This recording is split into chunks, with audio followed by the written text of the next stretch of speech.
किसान भाइयों, आप सभी खेती में से जहर हटाने का प्रयास कर रहे हो, बहुत अच्छी बात है। लेकिन खेती के अलावा भी बहुत सारी ऐसी चीज़ें हैं जिनका हम रोज़ाना इस्तेमाल करते हैं, जिनके माध्यम से हमारे शरीर में तथा प्रकृति में जहर जा रहा है। प्रकृति प्रदूषित हो रही है, इसीलिए खेती के साथ-साथ हमें उन चीज़ों में भी सुधार करना बहुत ज़रूरी है। उदाहरण के लिए मान लो आपने फल, सब्जी, अनाज सब ऑर्गेनिक उगा लिया, प्राकृतिक जैविक उगा लिया, लेकिन आप उन्हें स्टील के, एल्यूमीनियम के बर्तनों में पका रहे हो, तो वापस आपका वह भोजन विष वाला हो गया। चलो मान लो आपने इसमें भी सुधार कर लिया, आपने स्टील, एल्यूमीनियम की जगह मिट्टी, कांसे, तांबे के बर्तन ले लिए और आप उनमें भोजन पका रहे हो, लेकिन उनकी सफाई के लिए आप साबुन या लिक्विड सोप जो केमिकल वाले आते हैं उनका इस्तेमाल कर रहे हो, तो भी आपका भोजन वापस विष वाला हो गया।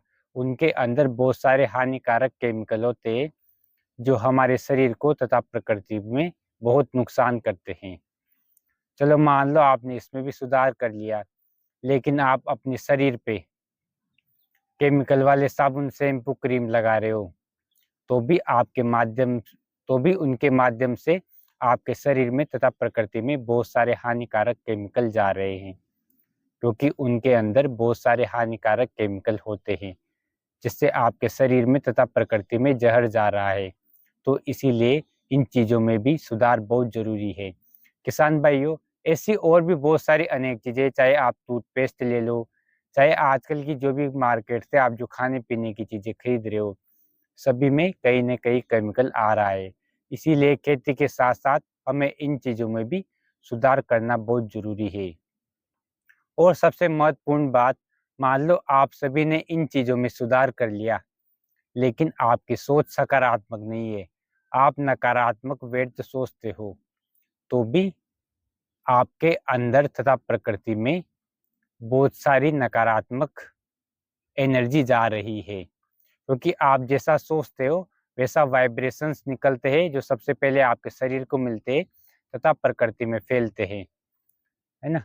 तो उनका भी बहुत प्रभाव है, इसीलिए आपको उस चीज़ को भी समझना ज़रूरी है। और साथ ही साथ हमारे ऊपर बहुत सारे पिछले जन्मों का हिसाब-किताब या जाने-अनजाने में जो हमने पाप कर्म किए हैं, उनका भी हिसाब-किताब हमारे ऊपर है और वो भी हमें तथा प्रकृति को काफ़ी प्रभावित करते हैं। इसीलिए किसान भाइयों, संपूर्ण अगर आपको समाधान चाहिए तो आपको यौगिक खेती करनी पड़ेगी। आपको प्राकृतिक खेती में योग का प्रयोग ज़रूर ऐड करना पड़ेगा। यौगिक खेती के माध्यम से जब आप योग करते हो तो सबसे पहले उसका प्रभाव आपके ऊपर पड़ता है, फिर उसके बाद प्रकृति में पड़ता है। आपकी सोच सकारात्मक बनती है, क्योंकि उसमें परमात्मा की याद भी समाई हुई है, तो उससे आपके पाप कर्म विकर्म भी नष्ट होते हैं। तो इसीलिए सब चीज़ों का संपूर्ण समाधान केवल एक काम, यौगिक खेती। इसीलिए आपको केवल प्राकृतिक खेती नहीं करनी, यौगिक खेती ज़रूर करनी है। एक टॉपिक लेकर डिटेल वीडियो बनाएँगे, जिसमें सारा आपको बताएँगे किस चीज़ में कौन से हानिकारक केमिकल होते हैं तथा उनका विकल्प क्या है, उनमें सुधार कैसे करें, नेचुरल साबुन, शैम्पू, क्रीम, बर्तन वॉश करने का और भी बहुत सारी चीज़ें कैसे शुद्ध करें, कैसे बनाएँ अच्छे तरीके से।